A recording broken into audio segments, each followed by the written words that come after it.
right, Aubrey. As we're recording this, tomorrow is Thanksgiving for us. Happy Thanksgiving, what Jessica. Are you, happy Thanksgiving to you. So what are you gonna do? What are your plans?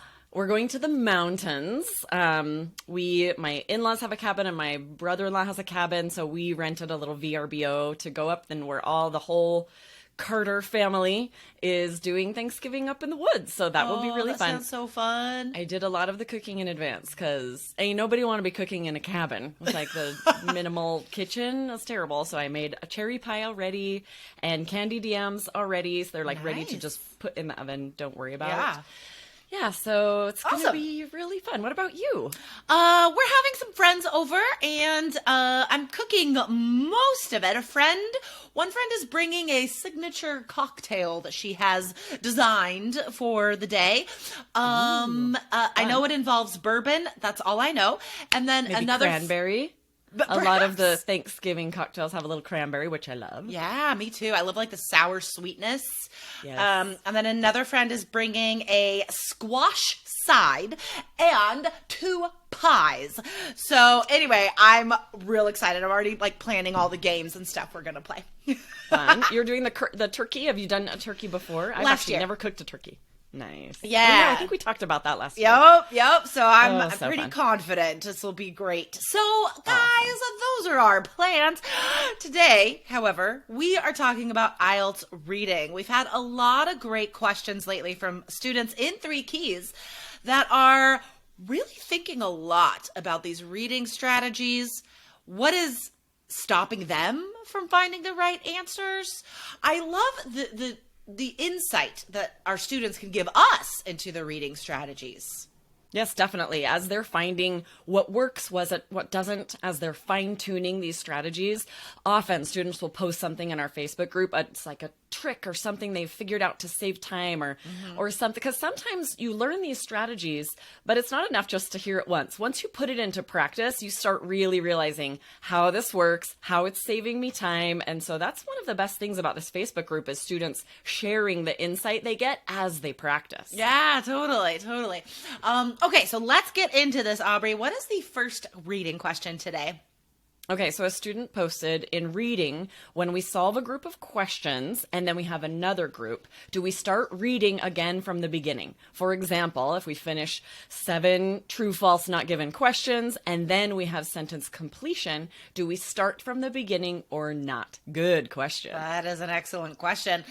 Yes, you always have to go back to the beginning to scan. A new group of questions, you don't know if it's going to be from the first half of the passage or the last half of the passage. For every group of questions, which there will be at least 2 groups of questions, right? 2 to 4 groups of different questions per passage. Each group of questions is different. So you have to start scanning from the beginning. Every time you have a new group of questions, go back to the beginning of the passage and scan for that first answer. Okay? Yeah, it's so interesting. A lot of the strategies are the same for each group of questions, right? But it is so vital to know, for example, which questions are in order, right? Because that does change the strategies. This is one of the things when I first went through the 3 keys modules that you created in this 3 keys study system that we have. That was one of the things that stood out the most to me is what a difference it made when you understood everything there is to know about the different question types. When you know which ones are in order, when you understand what exactly to be looking for, it really empowers you to be able to find those answers so much more easily. Yeah, totally. I mean, that's why we have so many 3 key students that get 9s in reading. Guys, the reading exam is all about time, saving time, maximizing your time, being efficient with your time. Guys, all of the strategies are about that. So here, for example, like Aubrey's talking about, there are some questions that are in order in the passage, which knowing that saves you time because you don't have to go back to the beginning of the passage for every question. No, that's such a waste, right? And just a little bonus tip about that, because this person did mention true, false, not given. Now, technically, right, IELTS says that true, false, not given, and yes, no, not given questions are not in order in the passage. That's what they say. But honestly, guys, I can tell you they usually are.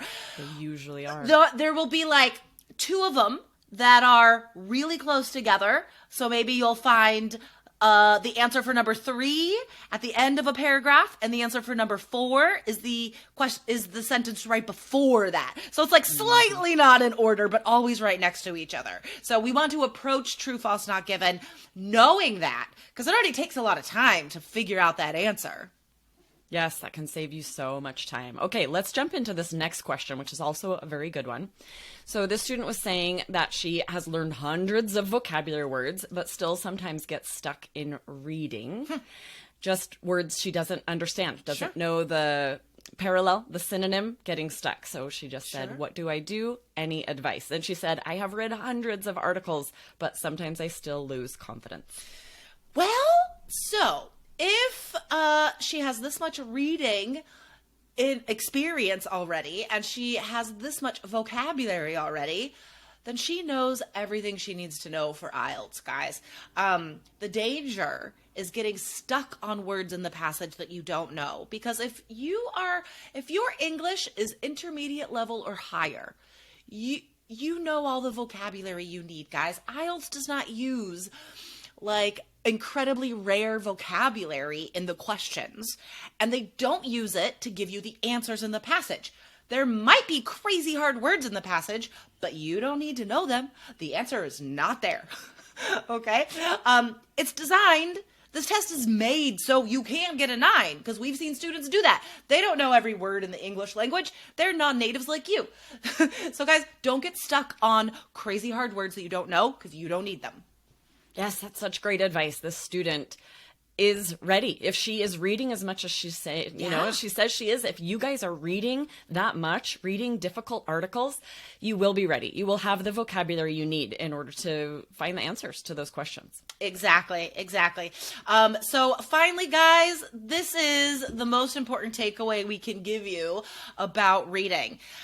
To summarize what we've said today, guys, you must learn a system of strategies that you can follow every time you take a reading practice test, and so you can use them very easily on test day. You have to do these steps again and again until they feel natural. They will involve reading in 3 ways: skimming, scanning, and reading for detail.